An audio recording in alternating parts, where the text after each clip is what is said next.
Kitab Tasawuf Melayu Tuang Guru Tok Kupalo bagian 3. Soal: jika ditanya orang sembahyang itu dengan sholat, satu namakah atau berbeza?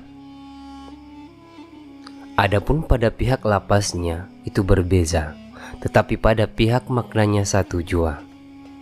Tetapi yang dinamakan sholat itu penerimaan, adapun dinamai sembahyang itu pada pekerjaan yang sahir.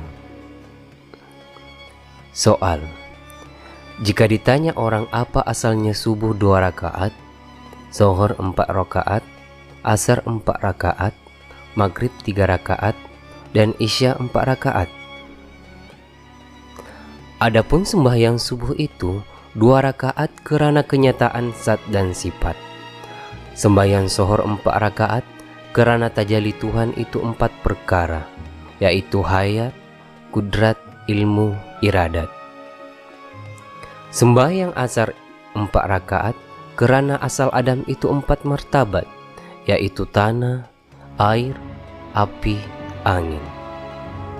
Dan sembahyang maghrib 3 rakaat karena 3 perkara, ahda, wahda, wahdiyat. Artinya Allah, Muhammad, Adam.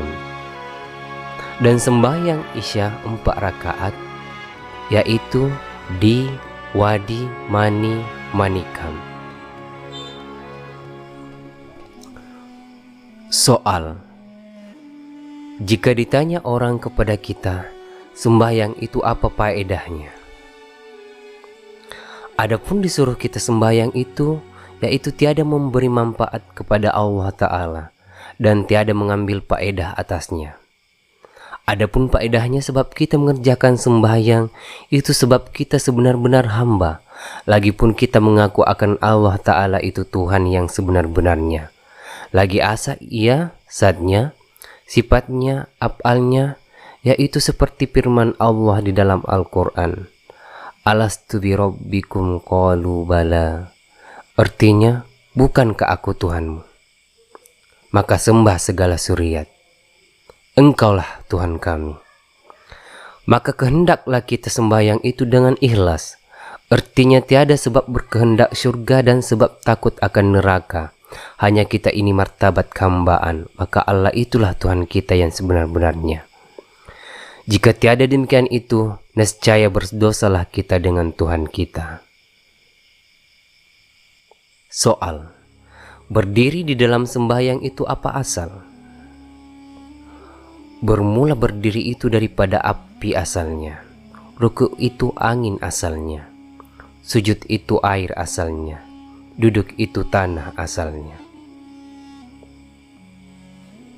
Soal: api, angin, air, tanah itu apa pada kita? Adapun api itu nyawa kita, angin itu jadi nafsu kita, air itu jadi darah kita, tanah itu jasad yakni badan kita. Soal: berdiri itu perbuatan apa? Ruku itu perbuatan apa? Sujud itu perbuatan apa? Duduk itu perbuatan apa? Adapun berdiri itu kebangkitan pada nyawa, ruku itu kebangkitan pada nafsu, sujud itu kebangkitan pada darah, dan duduk itu kebangkitan pada jasad kita. Inilah af'al Nabi SAW, Rasulullah kepada Abu Bakar, Umar, Utsman, Ali radhiyallahu anhu. Soal: jika ditanya orang mana asal sembahyang itu?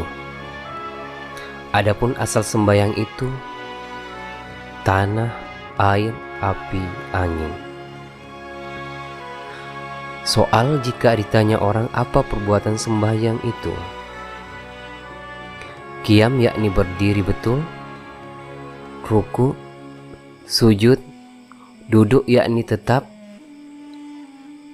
Maka qiyam itu yakni berdiri betul, yaitu af'al api, karena api menyala betul berdiri. Ruku itu pula af'al angin, karena angin itu condong betul. Sujud itu af'al air, karena air itu menolak ke bawah. Dan duduk pula af'al tanah, karena tetap di bawah. Soal, jika ditanya orang 5 waktu itu keluar dari apa? Bermula 5 waktu itu keluar daripada alif lam ha mim dal. Jika ditanya orang 5 waktu keluar dari apa? Zohor, asar, maghrib, isya. Adapun waktu zohor itu daripada huruf alif, asar itu daripada huruf lam, maghrib itu daripada huruf ha, dan isya itu daripada huruf mim. Waktu subuh pula dari huruf dal.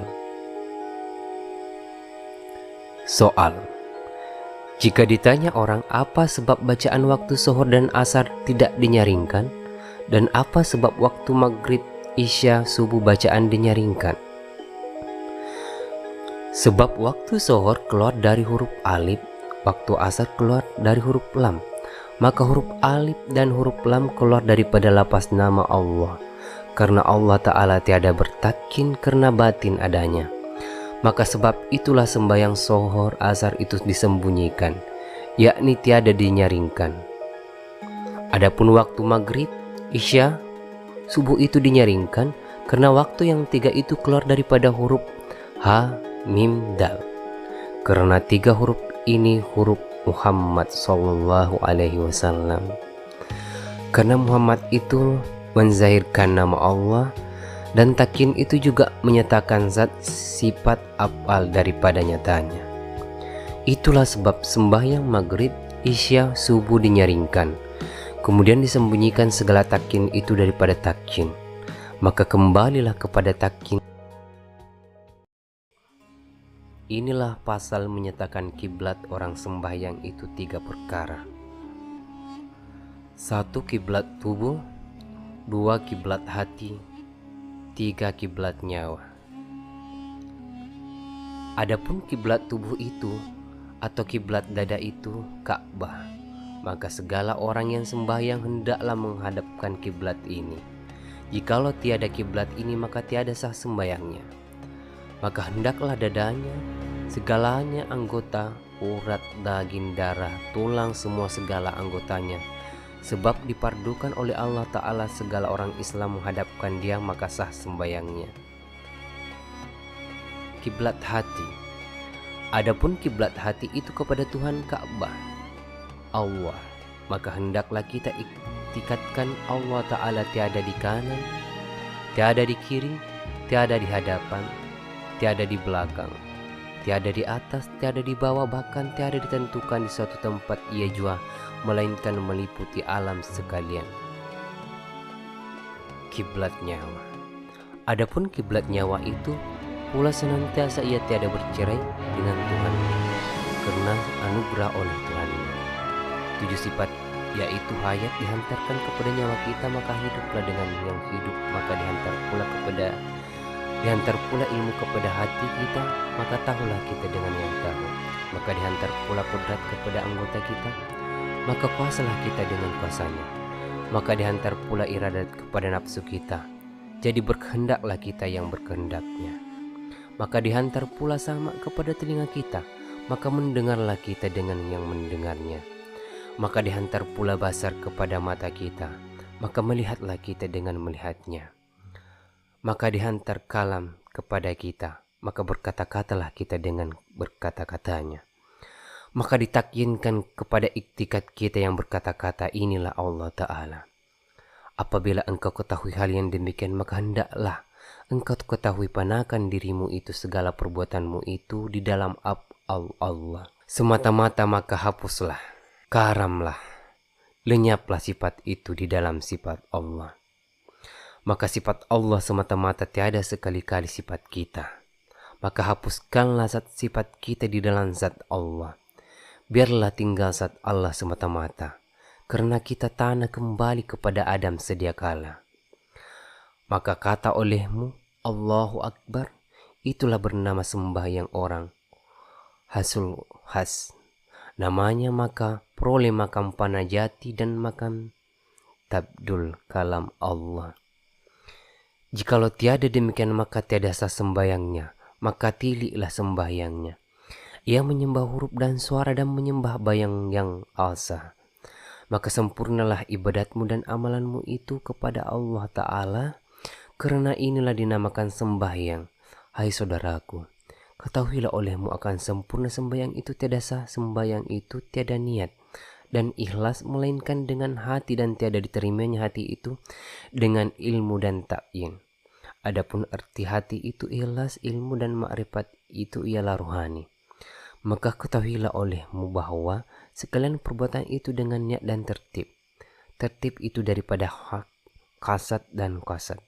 Tertib itu daripada hati yang taktib, yaitu rohani.